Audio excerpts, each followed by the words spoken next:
আমি বাংলায় কতগুলো জাপানিজ টিআইটিপির কতগুলো সেন্টেন্স বলছি, যেটা হলো অবশ্যই নিজ থেকে বলতে হবে। প্রথম তো যেমন শুভ দুপুর, আপনার সাথে পরিচয় হয়ে খুশি হলাম। আমার নাম বা নিজের নাম বলতে হবে।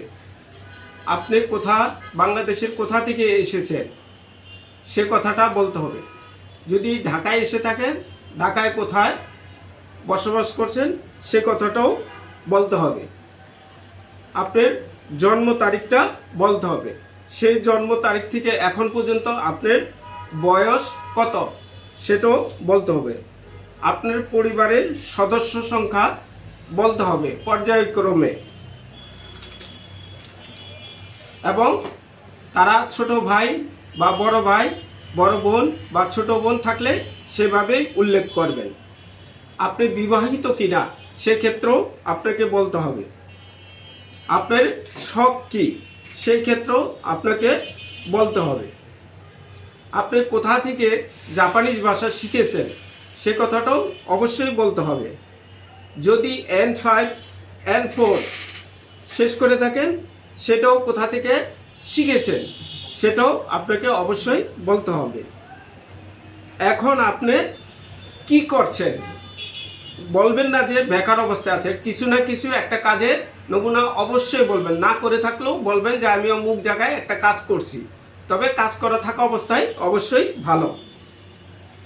আচ্ছা, জাপানে কেন যেতে চান সেক্ষেত্রে বলবেন অবশ্যই জাপান উন্নত দেশ এবং নিরাপত্তায় ঘেরা, এর জন্য আমি জাপানে যেয়ে কাজ করতে ইচ্ছুক।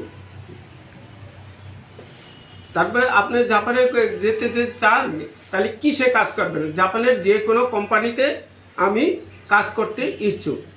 এই বলে আপনি বলবেন আপনার প্রতি আমার শুভেচ্ছা রইল, দোজো ইউরোস্কো অনেগাইশিমাস দিয়ে শেষ করবেন। তখন আপনাকে তারা বলা শেষ করার পর তখন তারা আপনাকে ইন্টারভিউ শুরু করবে।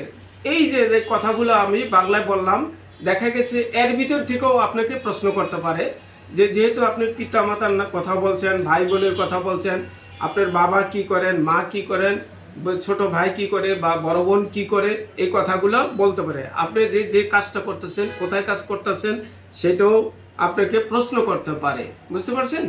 আর বিশেষ করে আপনি যদি এর ভিতর থেকে প্রশ্ন করবে হয়তো শরীরের উচ্চতা কতটুকু, আপনার ওজন কতটুকু, কিংবা আপনার চোখে ঠিক মতো দেখেন কিনা, আপনি সুস্থতা আছেন কিনা, এইসব অনেক বিষয় আপনাকে প্রশ্ন করতে হবে। বড় জোর আপনাকে 10 থেকে 12টি প্রশ্ন করবে। আপনি অবশ্যই মনোযোগ সহকারে শুনে বুঝে তারপরে উত্তর দিতে চেষ্টা করবেন। আলহামদুলিল্লাহ, তাতে আপনার ইন্টারভিউ আশা করি সাফল্য হয়ে আপনি জাপানে যেতে পারবেন। ধন্যবাদ সবাইকে।